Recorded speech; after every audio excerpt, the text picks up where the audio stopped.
Hey guys, welcome back to another episode of Beyond Yellow Tape. My name is Julian. This is Nitty, who's feeling way better from last week. So thanks you guys for keeping her on your thoughts. And today we have a great episode. We have a great guest. We have a lot of content about forensic science outreach to the community and to the youth. And before I get into any further, I'll just let Nitty take it from here. Thank you, Julian. Thank you, everyone. So today we have a very special guest with us. Her name is Kelly Knight. She's actually a 2020 University Teaching Excellence Award winner. She's an associate professor at She's an associate professor at John Mason University and also Ooh, a STEM George accelerator. George Mason. George Mason. Oh, I said Yeah, yeah, John yeah. Mason. You said John Okay. Mason. You already said John Jay, Okay. wasn't you? Okay. Thank you, Julian. Hello, everyone. So today we have a very special guest with us. Her name is Kelly Knight. She's very, very active on Instagram, and I'm sure people in forensics know her. She also is an award winner for the 2020 University Teaching Excellence Award. She teaches at George Mason University and also teaches as a STEM Accelerator program program coordinator. She has a lot of experience in working in a private lab and a government lab. She's also done her master's, undergraduate in studies related to forensics, and she's currently doing her PhD along with everything else that I mentioned before. So, like I said, she has a plate full, and we have asked her a lot of great questions. So, I hope you guys like it and stay tuned. And please do not forget to like, share, and subscribe to our channel. And at the end, you can also find all the links to this episode in the show description. So do not forget to click the more button under the description. You'll get all the information. So please stay tuned. Thank you. So the one of the questions that we have for you is that you work as a STEM accelerator faculty. So what was your motivation behind it, and what does that title basically entail, and what are the different things that you do as a STEM accelerator Yeah, manager? so the STEM accelerator position at my university is really a unique position. I don't think there's a lot of universities that have a similar role in place. And so basically, when I decided to apply to my university, it was advertised as a joint kind of position. So essentially, I'm 50% part of the forensic science department, and then the other 50% of my role is dedicated to the STEM Accelerator, which is a unit of faculty members from different departments within our College of Science. So, like, I'm the forensic science faculty representative, but then we have faculty from math and geography and geoinformation sciences, from math and I said math already, chemistry and biology and physics. And it's really cool because really our role is to a couple of things. One is to help recruit students to STEM. And I do a lot of that work with like K through 12 outreach, also helping to retain them. So I know a lot of students can probably relate to starting college as a freshman and that panic you have when you go from like high school to all of a sudden you're in like a 300-person intro biology class and you feel like you're drowning. And Yeah. so part of our role is to kind of help swoop in and say, here are the resources that we have available. Here's how you don't feel like you're, drowning alone, because we don't want them to leave STEM. We also do things to help them find job opportunities because clearly we want them to be able to actually enter the workforce upon graduation, and also helping them to reduce their time to graduation. So, we have a lot of students, and this is very common, I think, at a lot of universities where, it's taking them 6, 7, 8 years to graduate. And, that can be a burden on students financially, emotionally. So we really want to help support them in their mission of graduating within the expected 4 to 5 years. So we put on a lot of programs and we have a lot of resources available in order to do that, such as our learning assistant program, which is kind of like graduate assistants, but it's undergraduate students. And they basically help facilitate the learning process in undergraduate courses. So that's just like one example of how we kind of help retain them and enable them to graduate in that 4 or 5 years. But when I saw the position, it really was, it was like one of those moments where I hear my email in the background. I'm going to close that out. It's one of those moments where I was like, wow, this position is perfect for me, because I was leaving the crime lab at the time. And when I was at the crime lab, I was doing a lot of outreach. And when I saw that position, I was like, oh, this is perfect, because I was already really engaged with STEM outreach and really passionate about being an advocate for, young students and minoritized individuals who are trying to go into STEM. And so when I saw the mission of the group, I was like, well, this is perfect. I get to do forensic science, but then I also get to really engage in, different STEM areas. So that was kind of my motivation to get into this position. That's amazing. So just a side note, recently I saw on LinkedIn that you had a program that came up that's you released on Monday, but it got filled up by this one. Yeah. Could you talk a little bit more about it? As to, I'm sorry, I got too excited, but I thought this is the best platform to ask you that question. Yeah. Yeah, so the program is called F.O.C.U.S. It stands for Females of Color and Those Underrepresented in STEM. And it started out as a program for middle school girls in 2014. We started it. And it was a small program at the time, and then it grew, and then our middle school girls became high school students, and they wanted a high school program. And so now it's two different programs. We have the middle school camp, and then we have a high school program that's residential. So the girls get to come and stay on campus and really live the college life and the college experience. And so, usually I took my registration approach a little bit differently this year, because I usually get people pinging me throughout the year like, hey, when is registration going to open? When is it going to open? And I normally just say, around March.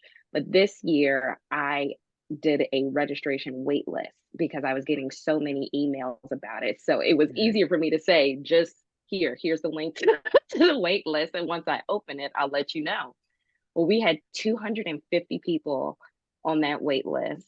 And when I emailed them on Monday to tell them that registration was open, the middle school program sold out in 5 hours, and then the residential program sold out in a day and a half. And I was blown away. The parents, there's a lot of very disappointed parents right now because they're like, I thought I was going to get in. But I told them in my initial email on Monday, because I saw how many people were on the wait list, I said, this will sell out fast. So, that was kind of my like, wink, wink. You better get on it. Like, don't sit there thinking about whether or not you want to do it, because it's going to be gone. And sure enough, one lady said she was literally filling out the form and the window closed on her. She didn't even get to hit submit. I was like, oh, I'm so sorry. But I just think it's so powerful because, last year we were hit with a civil rights complaint. Someone who's completely unrelated to our university, has no familiarity with our program, placed a complaint and said that our program was discriminatory because it was for girls. Yeah, me. Yeah. Okay. And I was just blown away by that. And so we had to make all of these modifications. And we've always said that we're open to all gender identities. It's just the programming is intentionally designed to uplift and empower girls. So I've had transgender students reach out. I've had students of boys. I'm a boy mom. I'm like, I have 2 sons myself, and I have no problem with this. And I've always said, you're more than welcome to attend. Just know that, we're very intentional about the programming we do. So it was just, kind of funny to me that they tried so hard to shut our program down. And yet we had this huge wait list of people who were like dying to get into it. And I was just kind of like, in my immature voice, like, nah.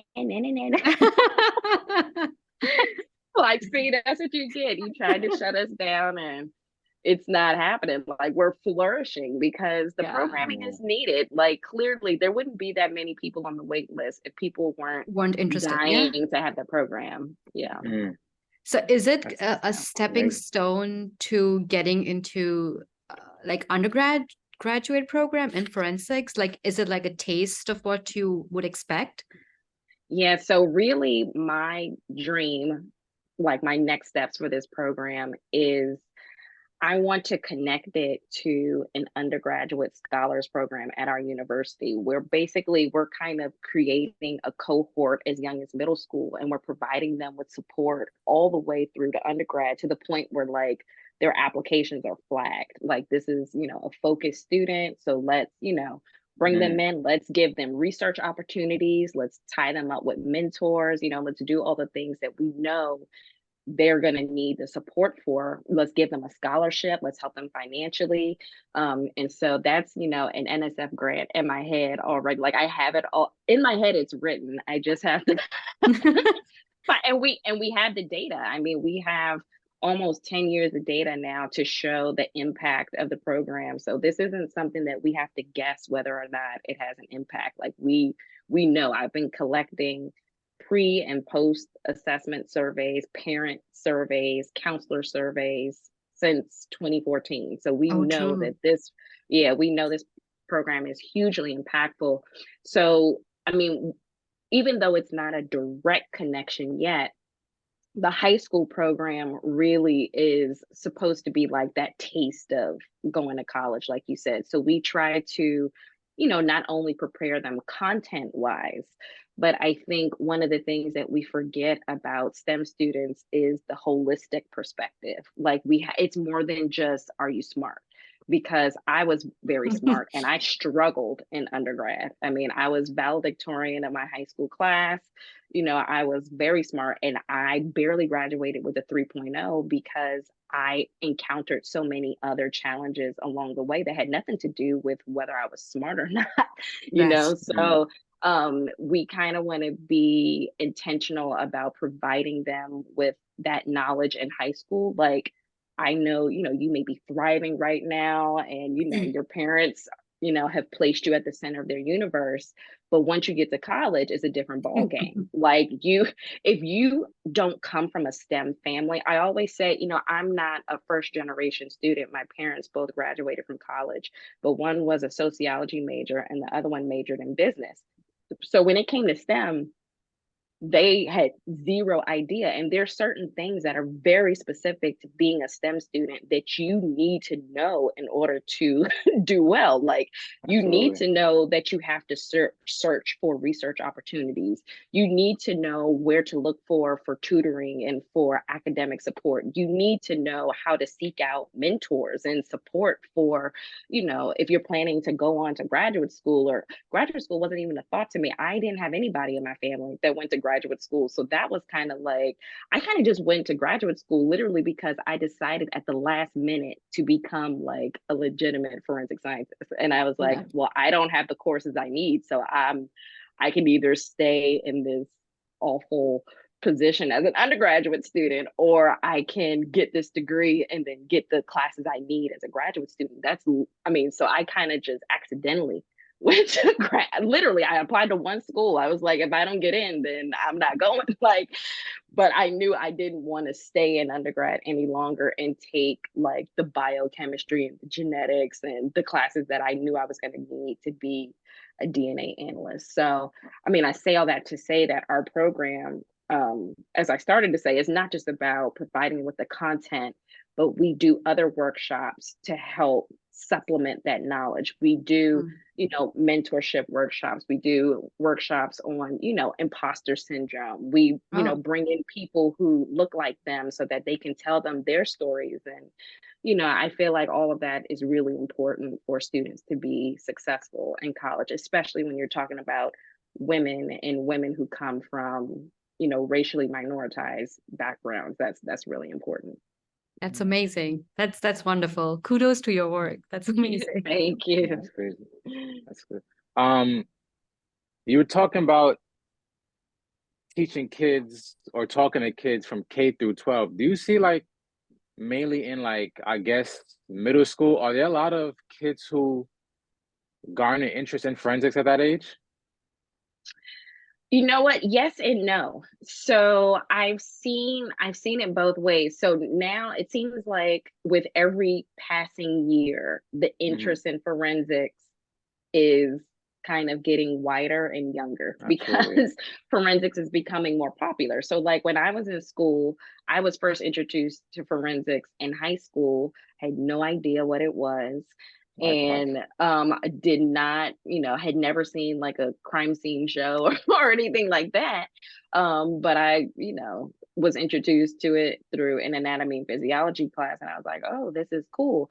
But now, I mean, I have like kindergarten teachers reaching out to me, like, can you come talk to my kids about forensics? And I'm Oh, like, so really? what? I'm like, number one, you do know what we do, right? Like, let me run that back. You do know what we do. Second of all, like, what do you want me to talk to them about? But you know what? I really I think that has become like a special skill of mine now after doing this for so many years. Like I can talk to a 3-year-old about forensics, or I can talk to a 70-year-old. Like I have different scenarios for every single age group. Yeah. So yeah, I am starting to see more and more students. I mean, mainly, the high school students, because a lot of high schools offer Yeah. forensic science classes now. But I'm definitely starting to see it like younger and younger. And I don't know if it's necessarily because the students are interested or if it's because their teachers are interested and they're Mm, like, ooh, good point. and then I Mm. get there and I'm like, so who knows what forensics is? And all the kids are like, no. That is so Yes. interesting. I think mostly it's the teachers who are very interested. Probably. Absolutely, absolutely. Because after the class, they'll be like, "Oh my God, I've listened to every true crime podcast." Yeah. Like they come and they're like, "So what do you think about this?" And I'm like, "Oh, okay, I see why you invited me. Yeah. Okay." Yeah. And I think it's good in a way that they are also motivating the students to head in that direction, I guess. Yeah, Um, yeah. Because I so mean, it's you don't nice. know about I think just exposure to different careers in general is so important, whether you pursue it or not. Because when you ask someone in high school or even in college, what do you want to be when you grow up? You're only going to be able to state the things that you've been exposed to, like the Very things that you've true. seen. So if you've never even heard of the term forensic scientist, how would you know to say, like, that's what I want to do? So I Right. mean, I think when it comes to STEM, a lot of times we tend to be very closed-minded as to what a person in STEM does. It's like, oh, biologist, chemist, physicist, astronomer, maybe marine biologist, but there's just I think there's not enough understanding about the breadth of like careers that you could pursue if you're interested in STEM. And so I think these as crazy as it sounds to me when, a kindergarten teacher or third grade teacher asked me to come and talk to their students about forensic science, you know, 95% of those students will probably never think twice about it. But there may be that one student who they're like, oh my gosh, I love this. And then you've already set them on the path Yeah. to start preparing themselves because nowadays you can't wait until your freshman year to decide you want to be in STEM. They want to know before you come there, what are you majoring in? They want to know if you've done AP classes. Have you, taken already AP Calc? Have you done this and that? So, it's really about, trying to expose them as early as possible so that they know the possibilities because otherwise they will be limited in what they can choose from. Yeah, that's very true. Right. But good for us that people like you are trying to promote that. That's Yeah. amazing. We're Definitely. trying, and it's hard because I actually did an entire poster presentation at AAFS Oh, one true. year just on the importance of doing STEM outreach because I get why it's hard because when you're working full time in a STEM career, it's number one, it can be very overwhelming to do outreach. Like it's it's somewhat of a calling and because some people really like they just don't have it in them to be able to do this type of work. um And that's not any fault of theirs. I mean, some people are meant to do it and some people are not. And it takes a lot out of your workday. I mean, STEM folks are very, very busy, like a lot of people who are working full-time jobs. So it's hard to, say, I'm gonna take this afternoon off to go to this middle school to talk to Yeah. these kids. So it's hard, but I mean, it's still important. So I feel like people who are passionate about it or feel any type of inclination to do it should really try to get into it, because there's not as many of us that are that are doing it as people think. Yeah, Right, that's right, right. true. So just shifting gears a little bit, and coming to your work experience. So as you have mentioned and through a resume, we saw that you worked in a state lab as a forensic scientist 3, and you also worked in a private lab as a uh, scientist. Would you mind elaborating on those two different jobs that you held, and how did you get there, and what was a typical day that it looked like?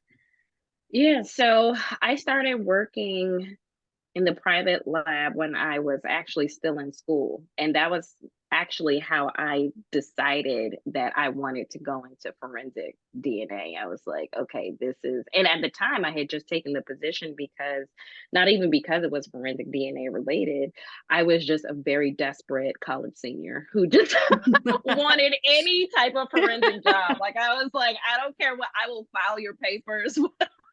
I will sweep your floor. Just let me come to your lab. Mm. And so I got that position, and it really was a blessing, because when I got there, I was like, oh, okay, I like this. I like this. And so it was interesting. I mean, I was a DNA technician, so I wasn't a full-time analyst. But after working there and then working in the state lab, I definitely saw some, major differences. For one thing, I working in a private lab, specifically in the one I was in the high throughput section. So it was very much, more high pace, high demand, fast pace, than working for the government lab. Because I know working for the government, we would get, I would say, anywhere from 8 to, at the most, like 12, 15 cases a month that were assigned to you, versus like in the high throughput section, you'd be maybe working an entire contract with like 300 cases at, at one time. Mm. So it was very different. And because they're, contract based, profit driven, that, there's no like at 5 o'clock, if you're not done, you probably gonna be working overtime. Like in the government, when your hours are done, you're like, see you later. But when you work in a private lab, because they operate differently, they're rely on those contract funds, as opposed to, we know we're guaranteed funding from the government when you work for a government lab, but when you're a private lab, you have to, fulfill the needs of the client. And sometimes that means you may have to work, longer than you had expected. Um, Right.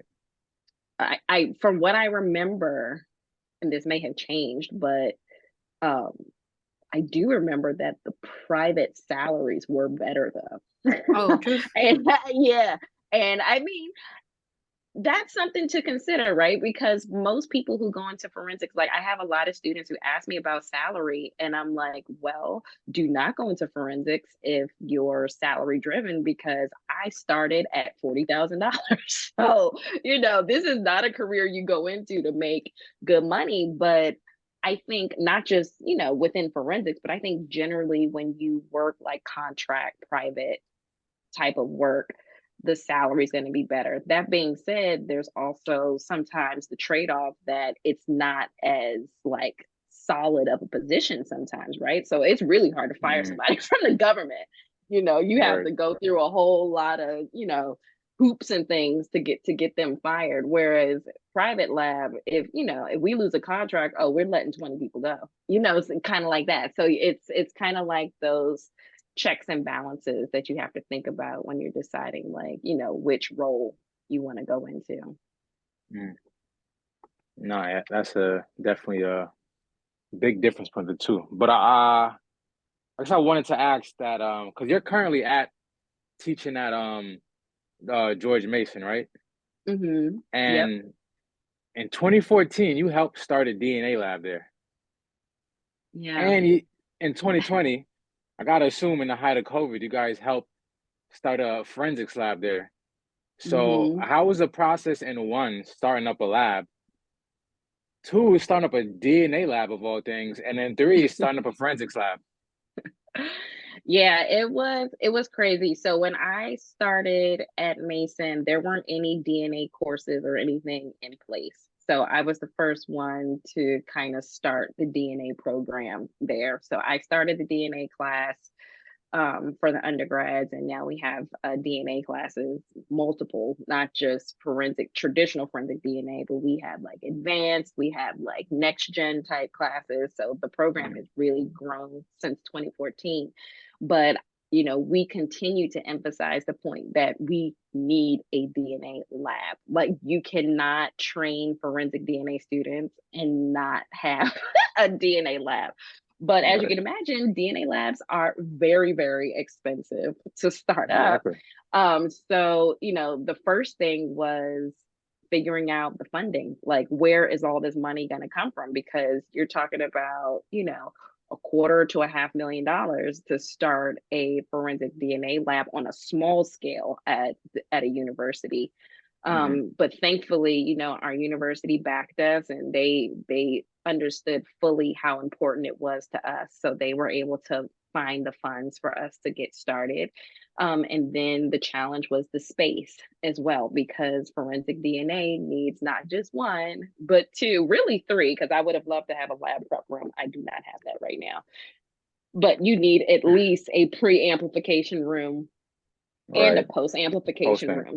Yeah. So you have to find two spaces, and then you have to be very specific about how those spaces are used, because forensic DNA is highly prone to contamination. So we had to be, mindful about where we were going to be and who was going to be sharing the space.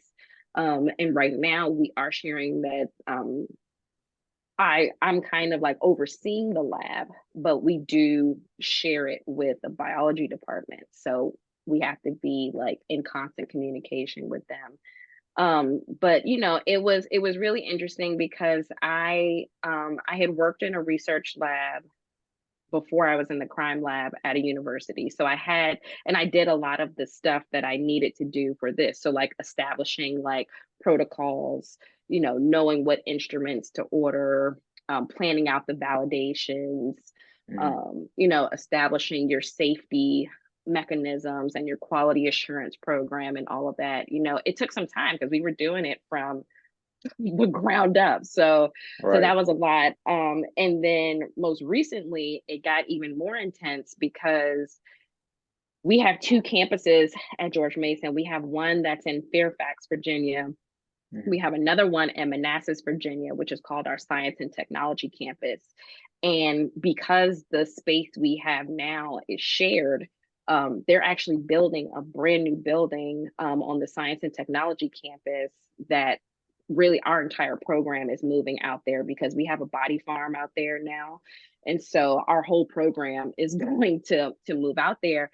And starting that lab, they've just started the construction, but that was intense, because not only did I have to basically redo everything I did on the Fairfax campus in terms of determining the instrumentation and all of these things, but I had to go as far as to talk to the individuals who were building it about lighting needs, electrical and data requirements, ventilation needs, what type of water we needed, gas needs. So it was things that I really was never even familiar with, because of course I was used to working in the lab, but knowing the extent of the information that I had to provide to them in order to literally this time build it from the ground up. But I Right. learned a lot through that process. So that was, I feel like that was a really interesting couple of years to go through as we were figuring that out. But it was also Right. fun, because I really got to live my dreams. I was like, no, I need 8 hoods. I need this. I need that. And I just reached for the sky. I was like, here's all the things. I was like, if they say no, they say no. But Ah, and thankfully they said yes to most of the things that I need. And I was like, I mm, need this many biosafety cabinets, I need this many fume hoods, because it's not just a research space, but we use it for teaching too. And we try to make the students' experience as close to realistic as possible. So like a lot of right. times I would get these questions like, well, do you really need that? And I'm like, the answer is yes. Even though it probably was 100%. no. But I'm like, look, if you want to like pump out top-notch students, like you need to mimic the exact crime lab experience as best you can, because Right. I think that's what's going to make them more competitive candidates when they go out into the career field, because there's so many talented students entering the field. And you have to have like that one or two things that makes you stand apart. So the closer we can get to realistic, the better. So that was a journey for real, but now Yeah, I'm of super course. excited to see what it's going to look like. We're supposed to be moving into that new lab, I think at the end of next year or the beginning of 2025. So I'm Mm, excited. It's all amazing. right. I'm sure it's a lot of work. That's Oh crazy. We, my gosh, it is. my Yeah. PI set up a lab in our college and she had to like really hone into the details. So we have 3 rooms and I Yeah. can get it as to why you need them that way. Yeah. Um, Yeah, you really do. I mean, my experience in my research lab when I was in grad school was really helpful because, well, when I was in grad school, we had one rooms that we split in the middle. We were like, okay, the left side is the preamp and the right side is the post-amp. But working in that lab really gave me the foundation I needed to, establish our lab. But I also was able to lean on my former PI. And I was like, please send me anything you have. So, she sent me like, her inventory spreadsheets, her budget, like, and that was so incredibly helpful because there's so many little things that you have to think about. It's not just, the $150,000 genetic analyzer. It's, how many pipettes of what type of volumes do we need? What Mm, type of tips do we need? What type of consumables? What are we going to autoclave things in? What are we going to store our tubes in? So, I mean, it was really like so many things that if you have to go and search for every single thing individually, like yeah. it's a lot. It really is a lot. mm. Nice Um, stuff. but I good luck to that. I hope it's fun when you move in and I'm yeah. Yeah, excited. Yeah, it would be a good thing for students for sure, like 100%. To absolutely. have the lab experience in DNA, that's Yeah, top on the list. That's amazing. absolutely. Um, I do have a question in regards to your research project.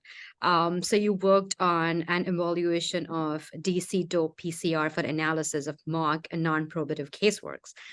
Sorry, I Mhm. had to read that so I don't get it wrong. Would you mind talking a little bit about it, or maybe any project that you're currently working on? It doesn't have to be this specific, or your PhD project. Like it's your floor. Yeah. Well, I'm excited to talk. No one since I've graduated has asked me about my graduate research, so Oh, I'm true. There you super go. excited. Could I'm you dumb it down for us non-DNA people, please? Because I'll be struggling. Yes, absolutely. So, the DC DLP PCR part. So the DC is just the initials of my PI. Oh, She put her initials on it, Dawson Cruz. DOP stands for degenerate oligonucleotide primed, and then the PCR is the polymerase chain reaction. So the part that a lot of us are more familiar with. So essentially, when I was in grad school, our lab, our specialty was low quantity and low quality DNA samples. Like that was kind of our jam. So, you know, low quantity meaning, like touch DNA samples, trace DNA samples where you like the DNA itself is intact, but it's just like a very, very small amount because you're maybe just working with skin cells or just, a few cells in general. Right. And then the low quality samples are like the samples that, we think about that are likely environmentally degraded. So like say they've been outside for a long time and they've been exposed to heat and the elements and all the things. And so our lab really specialized in developing techniques to improve the analysis of those type of samples because they're very challenging samples to do. And so really what DC DOP PCR is, a lot of people are familiar with like the traditional PCR amplification that we do to basically go from like a very small amount of DNA and we amplify it and we target like these really specific areas to create a DNA profile. Well, with this particular method, we still did that, but before we did that traditional PCR step, we did a pre-amplification. So there were actually two amplifications. So there was a pre-amp of theoretically the whole genome. So DOP PCR is a whole genome amplification, meaning, when we try to get a DNA profile, we just look at a very small region of DNA. Like we have these really targeted areas and it's like, that's what we're targeting and that's what we're amplifying. And that's how we get our DNA profile. But the theory behind this is if you just kind of try to amplify everything first, then you'll have more starting material before you start to target the areas for your DNA profile. So degenerate basically means that the primers or the little short segments of DNA that we use to, target the regions that we're amplifying, parts of the sequence was random, which meant that instead of it binding to like a very specific area, the primers could kind of bind all over the place so that we could try to just generate more DNA entirely instead of just targeting little tiny regions. So that's really what we did, is we did like this, pre-amplification of the whole genome, and then we took that material and then we targeted it for our DNA profile. So basically my part of the project, so I was part of a research lab and I came at the tail end of it. The other individuals who had come before me had spent all of their graduate thesis work optimizing this protocol. So there were a lot of different things that went into making sure that the protocol worked. So trying to, first of all, even optimize the primers for the pre-amplification to make sure that worked. We had one person who just focused on implementing proofreading enzymes. So there's enzymes you can add into the reaction to kind of fix mistakes that are made by Taq polymerase, which is used for, extension of our DNA. We had people who looked at, the specific parameters for the PCR reaction, like the cycle numbers and all these things. So basically over the years, all of these different parts of the protocol have been optimized. And so the final step, for anyone who's familiar with validation studies, is you have to test it on mock and non-probative casework. Like that's the final step, is to take a protocol and see how it actually works on samples that are like casework. And so that's what I got to do the fun part. So which I love. I mean, they probably would say their part was fun too. But so basically I either created myself low quantity and low quality samples, or I obtained them from our local crime lab from non-probative casework. And I tested our protocol on those samples. So like I had some samples that I left exposed in the environment. I had some samples that I degraded in-house using like an incubator. I had bone and teeth and all these different types of samples that we know are traditionally challenging. And then I tested our protocol on that. So it was really cool. I mean, the ending conclusion of that was really that we found that our protocol worked really, really well for samples that were low quantity. So samples that didn't have a lot of starting DNA. It won't work for low quality because it's degraded. So yeah, so we had a lot more difficulty with the low quality aspect. And I think now, that was so long ago. I mean, I don't even want to tell you how long ago that was. It was a long time ago. But DNA has come a long way since then. So I think in my head, they're no longer working on that protocol, but I think because of all the advancements that have been made recently with degraded DNA, I think we would be able to revisit it and do some more optimizations. But at this point, it's a question of, is it even needed? Because of the advancements that have been made. Like, we can do so much more with degraded samples now than we could have done when I was in grad school back in 2006. So Yeah. Yeah. But that's very interesting. That's amazing. All right. yeah, I enjoyed it. I thought it was a really novel way to approach the work, and it was cool to see, where it did work and where it didn't work. And, that's something I try to talk to my students about now a lot, because a lot of them get discouraged when their research doesn't work. And I tell them that's all a part of the process. Like, you Right. learn just as much from your failed experiments as you do from the ones that work, because how would we know what not to do if we didn't fail? Exactly. Right. Yeah. So I feel like that's so important. And I have a lot of students who, at the end, their research, quote unquote, doesn't work. And I tell them it's not about, whether or not it worked. I mean, it wouldn't be a hypothesis if we knew it was we know it was going to work. There's a reason why we generate hypotheses, because we don't know, right? It may work, it may not. It's all about the lessons you learn from it. Like, okay, this didn't work, but why do you think it didn't work? What could you have done better if you were to do it again? What would your suggestions be? So we definitely learned a lot of lessons from that, because we definitely had a lot of things that didn't necessarily work. But Yeah. That's always like in research. So oh yeah, things don't absolutely. Yeah. work. That's a part of the process. Yeah, it's Yeah. part of the process. Yeah.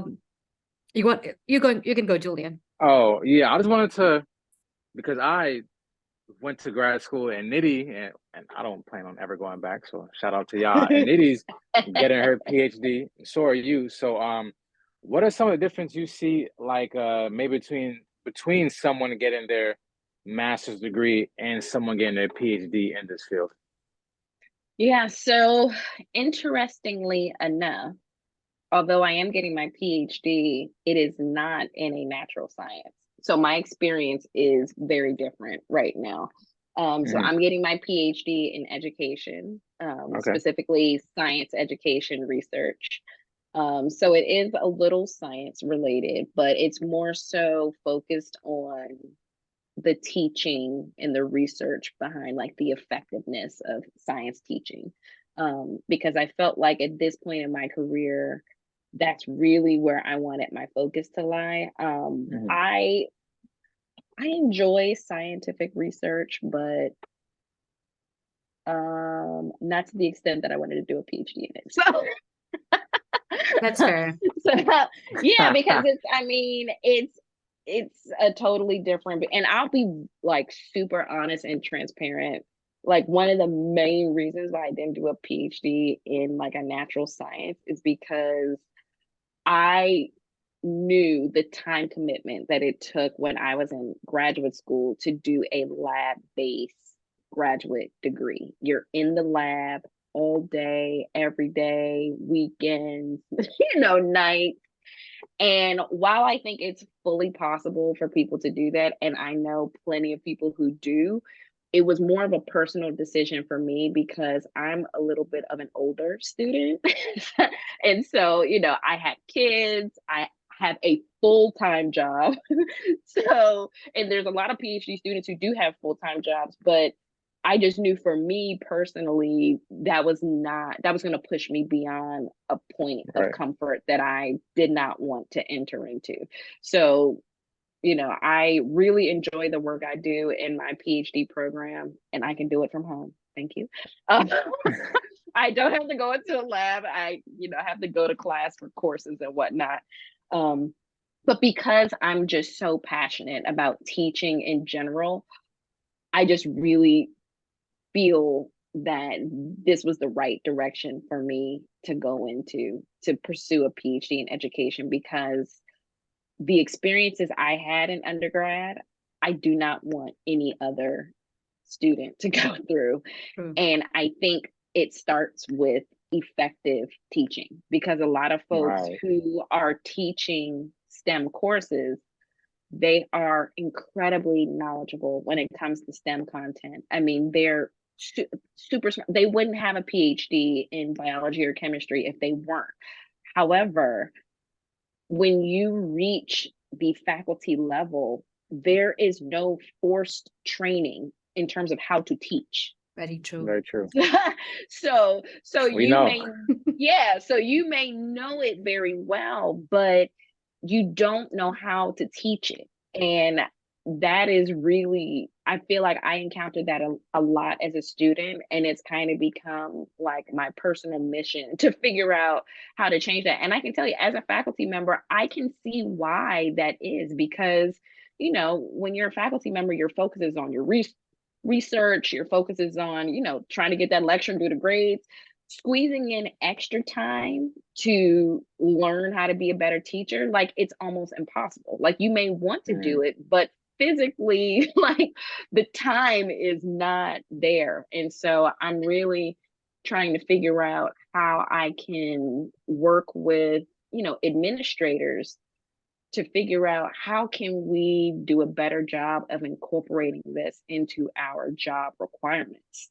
Because it's crazy to me when I think about the amount of certifications that K through 12 teachers have to go through. Meanwhile, in college, if you got a PhD, it's like thumbs up, like you're done, like no continuing education required, no certifications. And that just blows my mind, because I'm like, you're teaching at the highest level and nobody cares to like make sure that you're up to date on like the newest pedagogical techniques, you know, like what that to me is. Pedagogical? Yeah. Yeah. So pedagogy is basically like the study of like teaching, well, technically it's children. Andragogy is like teaching adults, but we always just kind of refer to it as pedagogy. Exactly. See, that's what I'm saying. Like when I got there and they asked me what my like pedagogy was, I was like, what is that? Because it sounds like a disease. Like I don't know what you're asking right now.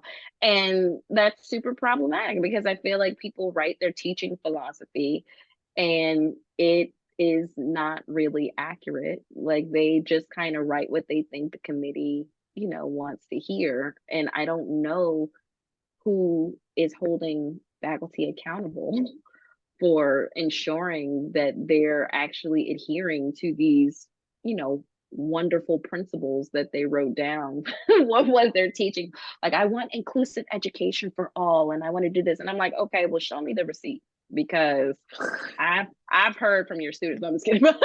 But no, I mean, I think it's a, you know, it's a really a flaw in the system, not because of the faculty members themselves, but like I said, I don't think things are built in a way that encourage and allow teachers at the college level to explore, you know, the way they teach, the way they would want to. So I'm hoping that through my PhD work, I'll be able to, you know, help work with administrators and eventually, you know, probably get into administration myself so that I can have more of a direct impact on those things.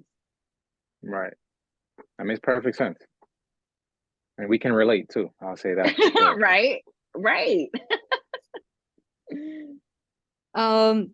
Would you have any, actually, it's a multiple part of question. Would you have any recommendations for after school programs that you can just share a little bit about? Or you can also like give us links or like so that we can share it after in the podcast show notes, or any way that the community forensics especially could connect more with students or could connect more with volunteer opportunities out there, because sometimes people would want to but they don't know where to look at. So would you have any recommendations on those two fronts? Yeah, so I'll say in terms of programs, there's not a lot of forensic specific programs, more so like general STEM type stuff. There are a couple of universities that do forensic camps for like high school students. One resource I would suggest, and I found this out during the pandemic, outschool.com. If you have younger kids, Outschool is this amazing resource where people teach all different type of classes online, and it's all virtual. And I mean, you can find anything from accounting to forensic science to Pokemon classes, because I signed my son up for a bunch of the Pokemon classes because I was like, first of all, we need some social interaction here because you're driving me crazy. If I had to listen to one more thing about Pokemon, I was like, oh my God, like this is, I was going crazy during the pandemic. But I have definitely seen some forensic science classes on there for different ages. And I think that's so cool because, and you know, that's something not only for people who want to get, you know, their kids into it, but this is a great like supplemental income opportunity for forensic scientists or anyone really who wants to host their own class, because there's not a ton of requirements for like hosting a class. So like you can say I want to do like a 4-week, you know, session on forensic science, and you all meet once a week on Zoom and you do whatever. I mean, and those classes are very popular and they sell out. You can set how many people are in your class, you can set how often, how long. So it's really, I'm all about the hustle. So I love jobs like that. I'm like, let me add that to my list of things that it's on my list of things I want to do after my PhD. I don't have time for it right now. But I would definitely check out outschool.com. I'm about to say the acronym wrong. NYLF, National Youth Leadership Forum. They have a high school program for law and CSI. They actually come to George Mason every July, and I do the CSI experience with them. But it's a week-long program, and high school students from all across the country come and attend. And you can choose which track. So like you choose the CSI track, and the whole week is, you know, centered on forensic science. You come to Mason, you hear from a panel of faculty in the program, and we do a mock crime scene with you. So that's really fun. Also, the American Academy of Forensic Sciences does the Student Academy. So AFS is, you know, obviously they're in different states every year, but if they come to your state, you can sign up for their Student Academy, which is normally held on the Tuesday of the conference. I think, let's see, next year they're going to be next year they're going to be in Denver. So if you live in Denver, sign up for the AFS Student Academy. I think that's high school as well.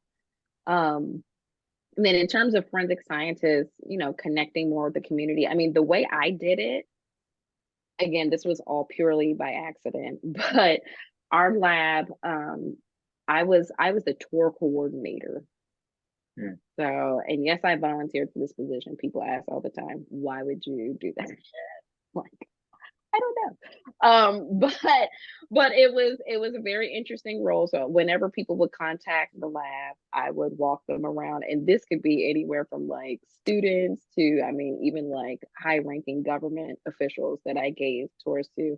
But what also ended up happening as a result of that position is, you know, whether people who are in the lab or not know it, your lab, I promise you, is getting calls from people all the time and emails about, can you send someone to my school? Can we come tour your lab? I promise you may not know about it, but it is happening.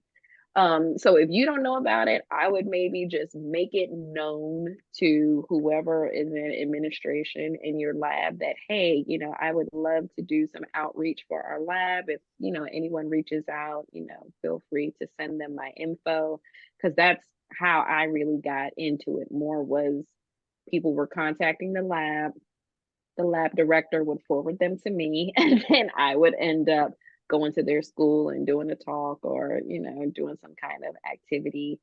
You know, local universities and whatnot as well. If you have any universities that are nearby, they may be interested in having some forensic folks come out as well. And then of course you can always start your own program, but that's That's a lot. that is a lot. I would actually love to start a forensic science specific program at our university, because the programs I do right now are more generic STEM. So we usually have at least one forensic science workshop, but I would love to do like a 5-day camp. I cannot take on any more camps right now. I promised myself I would not, because I already run like too many during the summer. But one of these days, I think we'll get something like that started, because there's definitely an interest. Like people want to do it. So Thank you. and That's also just very putting informative. yourself out. Yeah. And I'll just also say, just kind of putting yourself out there on like social media, like LinkedIn, because that's how, like, now a lot of the outreach that I do is because of that. Like, people have seen me either post on Instagram or they've seen me on LinkedIn, and I've been getting a ton of requests through that. So like, if people know that you're into that kind of thing, then I promise you the requests will come. Oh, true. They will come for sure. Yeah. Thank you. This Definitely. was very, very resourceful. And we'll add everything in the show notes so people will get the info. Thank you. Perfect. So being obviously a person of color and a woman of color, what do you think, I guess, the biggest obstacles that you and people like yourself may have faced in like the getting into the forensic community? Like, what are the biggest like barriers to entry for someone like yourself? Yeah, well, I think it starts honestly as young as elementary school, when we start to develop these unconscious biases. Mm, Because what I noticed, like when I was coming up in the K through 12 space, I could not tell you a name of a woman or woman of color in STEM that I ever learned about, like in the historical perspective. Not Mae mhm, Jemison, not Katherine Johnson, and not any of those people. And I think subconsciously, when you eliminate that representation, it has an effect on both groups of people. On the folks who are, from minoritized backgrounds, who don't see themselves, they literally don't see themselves doing the right. position. So it's like you can't envision yourself in that type of role. But also, I think we have to think about it from the perspective of the people who are in, the quote unquote dominant group, or the people who are represented, because as much as it affects us, I think it also affects them, because they don't see us in that role either. And so subconsciously, they may not be trying to intentionally create these biases, but if they've gone their whole life and the only picture of someone in forensic science that they've seen is a white man, when all of a sudden they see a Black woman, it's going to be jarring to them, because that's not what they've been Mhm. trained to connect with in terms of being a forensic scientist. So that's why I think this early exposure and this early representation is so important, because it benefits everyone, because then you normalize it. Like, I have 2 boys, and I am very intentional about teaching them about people who have identities different from them, because I want it to be normal for them to see. Like, I Right. took them to the If Then She Can exhibit that centered women in STEM, because I don't want them to think that a female scientist is so shocking. Like, the fact that we're referred to as like female scientists just bothers me It's I a problem in know. itself. off the jump, because I'm like, Absolutely. because you don't say, look at this male scientist, he's so amazing. Look at this Black scientist. Or look at this white scientist. You know what I'm saying? So I just feel like that's so weird to me. So I want to transition them to a space A where that's scientist. just right. Like, that's just normal. Like, they're like, okay, like, that's a scientist. Like, I Right. don't understand. So that's really, where I'm Sorry, I can't stop. hoping. It's That so that weird, that, that you off the jump know? caught me off guard. My bad. But it's so weird. I think about it all the time, because I know right now we do it because it is kind of like the unicorn thing. And it's like, oh, wow, like Kelly Knight, the Black woman science or whatever. And I'm Mm, like, I get it because people aren't maybe used to saying like that's not part of their normalization. But I hope that one day we do get to a point where it's just like, wow, she's like an awesome scientist, you know. So, and you know, being in forensics, I mean, what's interesting about being in forensics is it is female dominated, right? So That's I true. don't think I ever worked in a Absolutely. space where there was not a lot of women. Like my grad program was primarily women. My lab, I worked in DNA, so that's, you know, there are other disciplines within forensics that are definitely still more male dominated, but in DNA, it's definitely female dominated. So I don't think I ever really, you know, struggled in terms of that part of my identity. But there were times where I would think like, wow, like, I'm not gonna lie, like, where are the Black people? Like, you know, like I would think to myself, like, am I like the only like Black That's person here? Or I would go to like the AFS meetings and I'm like looking for, I'm like, hey, you know, like you try to single them out, like, hey, because it's just not a lot of folks who look like us in these spaces. And again, it's all about that, you know, that unconscious or that subconscious messaging that you get, like, why don't I see anyone like at this point in my life? I'm like, I clearly know I am fully capable of doing this work, you know, and I belong here and all the things. But, you know, when you're first getting into the field, it's kind of like, okay, like, where's everyone else? So yeah, Right. that's been kind of, you know, interesting. I mean, I don't think I've necessarily personally experienced any bias against myself, like being in the lab or anything like that because of Mhm. my identity, but it was more so like that unconscious or subconscious thought of like, okay, like no one is intentionally treating me poorly because of, you know, the fact that I'm Black or the fact that I'm a woman, but I still want to know like how come like there's like I'm the only one here or you know how come there Right. isn't anyone else in the space. So you still kind of have that thought and that can kind of nag at you sometimes. And I mean that's just my experience. I do know people who, you know, have my same background and they have definitely felt, you know, bias towards them for those reasons. And everybody's experience is different, but yeah, we definitely have to be more mindful about that. Man.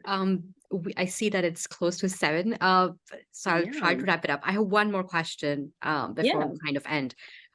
So with all the experiences you have so far, like teaching and working in the lab and having your own programs, what is the most important lesson that you have learned throughout your career that you can share? Yeah, that's really hard because there's a lot of lessons. Um, so many. I mean, I think, you know, the one thing that I just try to remember for myself, you know, is never stop learning and never get so comfortable with yourself or to a point where you feel like you can't continue to learn and to grow. Like once you reach a point where you feel like you're unteachable, like that's really a dangerous position to be in no matter how long you've been in the field. I feel like I continuously learn lessons every single day, not only from people who are more senior than me, but I learn from like my students all the time. Like I'm always surprised, like in class, like the things that they say or the way that they think or the ideas they have. And I just remind myself that, yeah, back in my day, oh my God, I hate that I'm old enough that I like even have those thoughts sometimes. But it's just because something has been done historically does not mean it was the right way. And to always you know, have that space open to allow yourself to grow and to change constantly, because if not you're really missing out, because there's so many lessons that we can learn from, you know, individuals on a day-to-day basis that are, you know, at the same level at us or even, you know, maybe not as senior or more senior.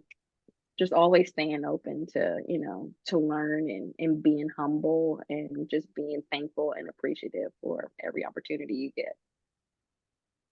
Thank you. Amen. It was amazing. Thank you. Thank you. So, Julian, you have any questions? No, I'm happy. But thank you once again. Thank you. Perfect. Well, you know where to find me. Yes. I'll be on Instagram. Thank you. Thank you so much. Thank you. Bye. See Have a you. good night. Bye.